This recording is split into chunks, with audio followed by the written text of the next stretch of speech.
안녕하세요. 유니버클래스 윤여정입니다. 올해 2025 학년도 수시 모집 요강이 모두 다 발표가 되었습니다. 그 어떤 해보다도 워낙 많은 변화가 있었습니다. 그래서 2025 수시 모집 요강 탑6 대학 서영고, 서성안이 어떤 것들이 바뀌었고 부모님들이나 친구들이 꼭 알아야 되는 것들을 설명하는 시간을 갖도록 하겠습니다.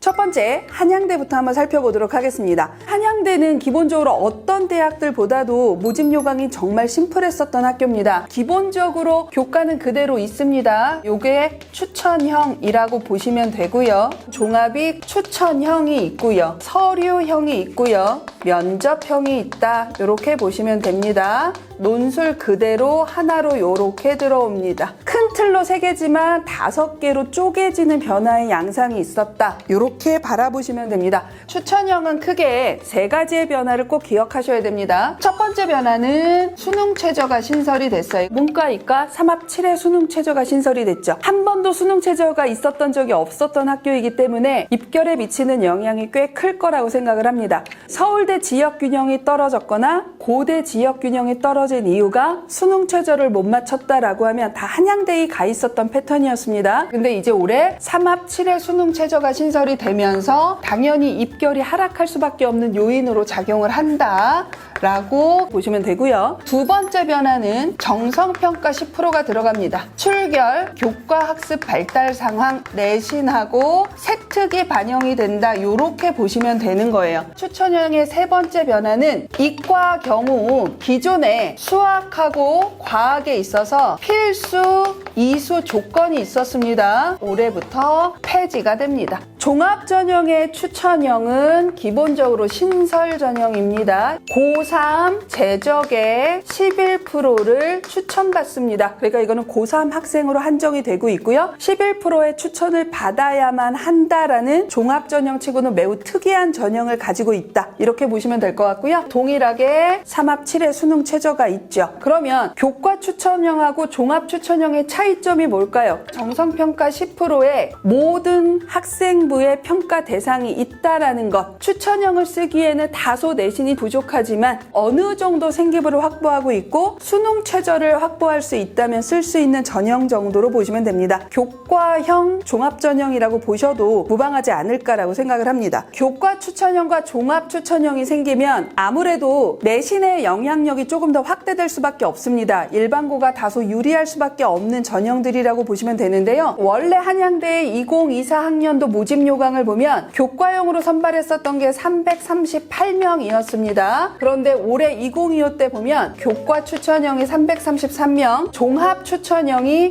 182명을 선발합니다. 이전에 비해서는 일반고의 합격 비율이 조금 더 늘어날 수도 있다는 것도 감안하시고 적극적으로 한번 지원을 해보시면 좋지 않을까라는 생각을 합니다. 종합전형을 조금 더 이어서 가보자면 한양대 종합전형은 2024 학년도의 총 모집 인원이 863명이었습니다. 한양대의 종합전형은 그냥 서류 100전형이었습니다. 그거와 유사하게 움직이는 게 서류형이라고 보시면 되고요. 전체 인원 중에 총 684명을 서류형으로 뽑고요. 면접형 같은 경우는 29명 선발을 합니다. 결국 863명을 선발했던 2024 학년도와 달리 3개 유형으로 나뉘면서 31명 정도의 인원 증원이 있었다. 이렇게 보시면 됩니다. 2026 학년도 대입 전형 계획을 보면 면접형 인원이 점점 확대되는 양상으로 꽤 많이 늘어나고 있습니다. 고교 학점제에 대비해서 학생부 종합 전형의 면접을 확대하려는 한양대의 의지가 보이는 부분이다. 이렇게 봐주셔도 괜찮을 것 같습니다. 면접형은 2단계 면접이 20% 반영이 된다. 이것만 좀 체크해 주시면 됩니다. 우리가 보통 정시를 준비하고 어느 정도 내신도 있고 생기부를 갖고 있었던 친구들이 서성안을 쓸 때 꺼리는 게 서류 100전형이기 때문입니다. 이게 납치가 될 수 있는 납치형이기 때문에 여기를 쓰면 무난하게 합격할 수 있는 친구지만 쓰지 않는 경우가 워낙 많았습니다. 근데 이렇게 수능 후에 면접이 생기면 아무래도 보험 전형이 될 수 있기 때문에 인원이 조금 적은 게 다소 아쉽지만 그래도 어느 정도는 고려할 수 있는 전형이다. 이렇게 보시면 됩니다. 한양대 논술 전형도 워낙 많은 변화가 있습니다. 수능 최저가 신설이 됐다라는 측면이 일단 첫 번째 가장 큰 변화라고 보시면 됩니다. 두 번째는 신설된 학과는 한양대 인터칼리지 학부와 반도체공이고요. 폐지 학과도 꽤 있습니다. 그래서 신설된 학과와 폐지된 학과가 무엇인지 다시 한번 좀 꼼꼼하게 바라보실 필요성이 있다라는 말씀 드릴 거고요. 세 번째 변화된 포인트는 인문논술, 상경논술, 자연논술 중에 상경논술의 변화가 조금 있습니다. 인문논술 한 문제, 수리논술 한 문제 이렇게 출제됩니다. 기존의 수리논술은 문과 수리논술이었습니다. 수학, 수원, 수토, 학통 이런 식으로 들어갔다면 올해 여기에 미적과 기하가 포함이 되는 변화가 있습니다. 한양대 상경계열 수리논술을 준비하시는 분들은 그것까지 감안하셔서 준비를 하셔야 한다 이렇게 보시면 될 것 같습니다. 요즘에 좀 많은 변화가 자유전공학부나 무전공학과가 어떻게 될 것인가. 한양대는 아주 심플하게 하나의 학과를 만들었습니다. 한양 인터칼리지 학부죠. 총 250명을 선발하고요. 수시 190명, 정시 60명을 다군에 선발이 된다라는 어마무지한 변화가 있다 정도로 보시면 됩니다. 다른 자유전공학부하고 다르게 인문과 자연을 분리 선발합니다. 자유전공학부라면 어쩔 수 없이 이과 아이들이 좀 유리할 수밖에 없는데 문과 학생들을 좀 별도로 선발하는 안정적인 장치를 둔 것이 한양대 인터칼리지 학부다 이렇게 바라보시면 좋을 것 같습니다. 한양대는 수능 최저를 맞추지 않고 내신이 매우 높은 학생들에게는 희망대학이었습니다. 근데 드디어 한양대조차도 수능 최저가 신설됐습니다. 탑6 대학에서 수능 최저라는 무기를 갖고 있지 않은 고내신 학생이 합격하는 전형은 이제 더 이상 존재하지 않습니다. 고1, 고2 학생들은 지금부터 내신만 생각하지 마시고 수능 최저를 맞추기 위해서 어떤 공부를 해야 하는가, 어떠한 전략을 가져야 하는가 이런 것들을 진지하게 고민해 보셨으면 좋겠습니다. 두 번째, 서강대는 올해 어떠한 변화가 있었는가 한번 살펴볼 건데요. 한양대의 엄청난 변화와 달리 서강대는 큰 변화가 없다 이렇게 보시면 됩니다. 수능 최저, 반영 방식 이런 것들의 변화도 없고요. 인원의 변화도 거의 크지 않기 때문에 서강대는 2024학년도와 2025학년도의 변화가 크지 않은 대표적인 학교다 이렇게 보시면 됩니다. 왜 이렇게 변화가 없느냐, 그 근거로서 얘기할 수 있는 게 무전공학과를 좀 보시면 되는데요. 무전공학과가 크게 3개 학과가 생기긴 했습니다. 인문학 기반 있었고요. AI 기반 있습니다. 사이언스 기반 있어요. 자, 이렇게 3개의 무전공학과가 생겼지만 수시 기준으로만 보자면 토탈 40명만 수시로 선발을 합니다. 정시로 인문학 기반은 47명, AI와 사이언스 기반은 35명을 선발합니다. 인문학 기반과 AI 기반은 다군에서 선발을 하기 때문에 정시에서 미치는 영향력은 어마무지하지만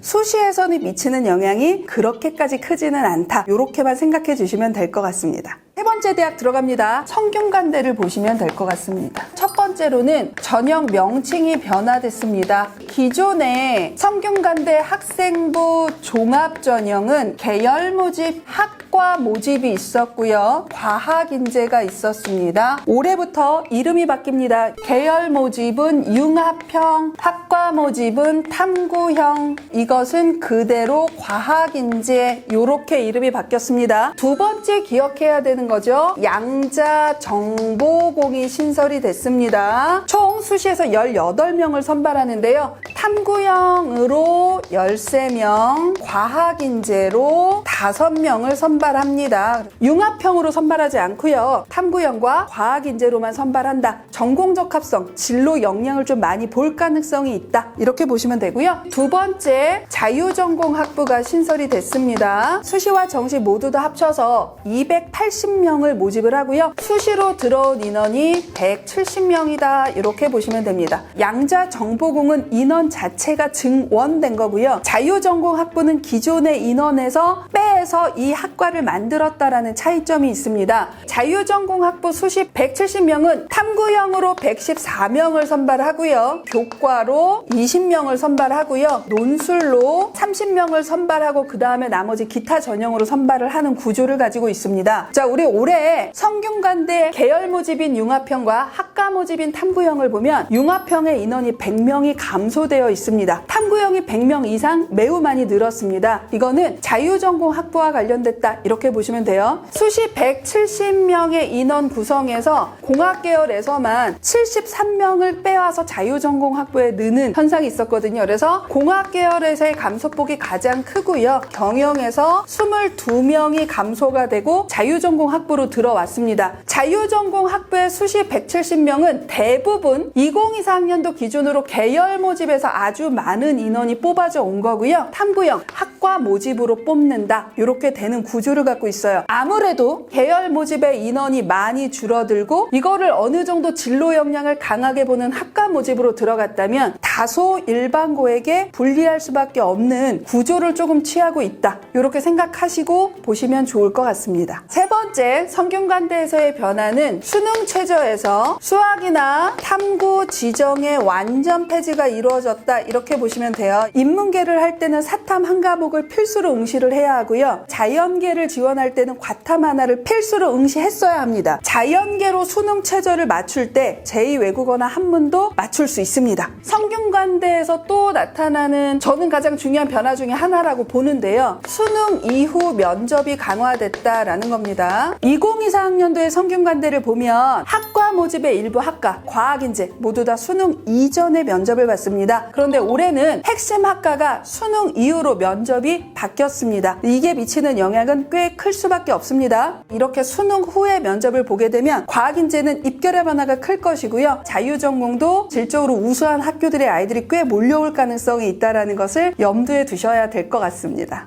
또 변합니다. 자연논술. 기존의 성균관대의 수리논술은 확통, 미적, 기하가 모두 다 포함이 되었습니다. 근데 올해부터 수학, 수원, 수투만 과목으로 제한이 됩니다. 선택 과목을 모두 다 없애고요. 공통 영역으로만 선발을 하기 때문에 문과 친구들도 써도 된다는 뜻으로 보셔도 될 것 같습니다. 성대의 마지막 변화는 의예과에 있습니다. 수시에서 총 60명을 선발합니다. 탐구형, 원래 기존에 25명 뽑았었는데요. 올해 50명이고요. 그 다음에 논술, 기존에 5명이었는데 이번에 10명 뽑습니다. 그래서 이게 총 60명을 수시로 선발을 합니다. 두 번째, 면접의 변화가 조금 큽니다. 기존의 의예과의 면접 배수는 5배수였습니다. 올해는 4배수로 갑니다. 면접 배수가 줄어들었다기보다는 인원이 늘었다는 것에 좀 포인트를 주셔야 되고요. 그러나 조금 많은 변화는 면접 방식의 변화입니다. 기존의 성균관대는 MMI였어요. 수시 모집 요강을 보면 이게 인적성 면접 이렇게 되어 있습니다. 과연 이 인적성 면접이 도대체 뭐냐? 제가 확인한 바로는 그냥 한 개의 방에서 MMI를 보는 방식이다. 이렇게 생각하시면 됩니다. 우리가 보통 성균관대 정시에서도 면접이 있는데요. 한 개의 방에서 10분 정도 면접을 봅니다. 그때 의사소통, 인적성, 상황 중에서 하나가 나오는 패턴인데요. 아마 그것과 유사한 패턴이다 라고 생각을 하시면 됩니다. 단순하게 서류 기반이거나 단순하게 인적성을 물어보는 수준은 아니다 정도는 좀 기억을 해주셨으면 좋겠습니다.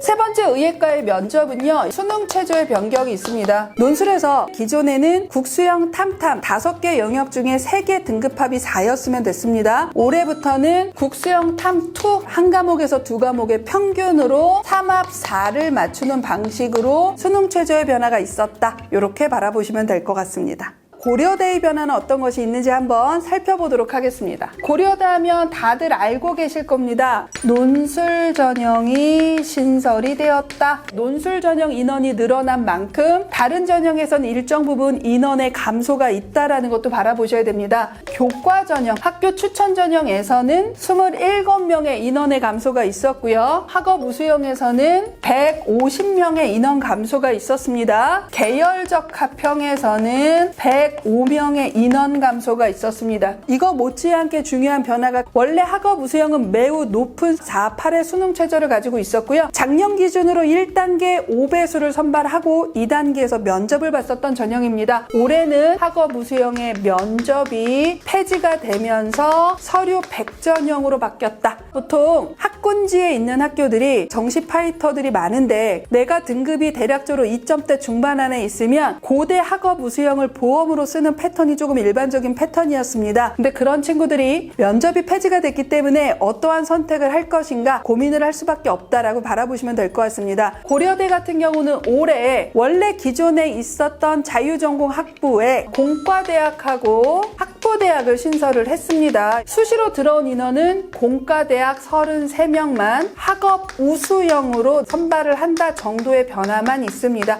고려대의 라이벌 연세대는 어떠한 변화가 있을지 한번 살펴보자면 기존의 연세대 교과 전형은 면접형이었습니다. 그래서 1단계 교과 100으로 뽑고요. 2단계에서 재시문 기반 면접을 받습니다. 수능 최저는 없었습니다. 올해 연세대 추천형, 즉 교과형은 면접이 폐지가 됐습니다. 이렇게 면접이 폐지되면서 수능 최저가 신설이 됐습니다. 서영고 서성안의 수능 최저는 대략적으로 3합 7이거든요. 그거랑 거의 유사한 패턴으로 수능 최저가 신설됐다. 이렇게 보시면 됩니다. 많은 분들이 물어보세요. 수능 최저가 신설되면 입결이 떨어질까요? 그렇게 보지는 않습니다. 수능 최저가 신설이 되면 연세대의 추천형은 평균적으로 입결이 조금 더 올라갈 수밖에 없으니 2024 학년도에 입결만 보시고 쓰시는 건 대단히 위험하다라고 생각을 해주시면 될 것 같습니다. 그 다음에 두 번째, 연세대에서 면접의 변화가 조금 있습니다. 재시문 기반 면접인 건 똑같은데요. 기존에는 이걸로 학업 역량을 보겠다라는 것이 포인트였다면 올해부터는 인성을 조금 더 강화하는 형태로 바꾸겠다라고 명시가 되어 있습니다. 서류 기반이란 뜻은 아닙니다. 재시문 기반이긴 한데요. 기존에는 수학을 잘하는지 과학을 잘하는지를 봤다면 의사소통 능력, 인적성, 논리성 이런 것들을 조금 더 중점적으로 보겠다라고 합니다. 아무래도 면접에 문항이 약간씩 변화될 수 있다는 것도 참고해 주셨으면 좋겠습니다. 세 번째, 국제형의 수능 최저가 완화됐습니다. 기존의 국제형은 영어가 1등급으로 등급 제한이 있었습니다. 올해부터는 2등급의 등급 제한이 있습니다. 작년에 4.17% 정도가 영어 1등급 비율이었잖아요. 그래서 국제형에서 정시로 80명이 넘게 이월이 됐습니다. 아무래도 아이들이 좀 못 맞춘 것이 영향이 있지 않을까? 이렇게 살펴보시면 될 것 같습니다. 네 번째, 우리 이제 신설된 것들은 어떤 것들이 있는가? 크게 세 가지 정도를 기억해 주셔야 되는데요. 첫 번째는 지능형 반도체 신설됐습니다. 이거는 우리 IT 융합공처럼 국제캠에서 이수를 하셔야 됩니다. 두 번째, 첨단 컴퓨팅 학부 신설됐습니다. 하위 학과로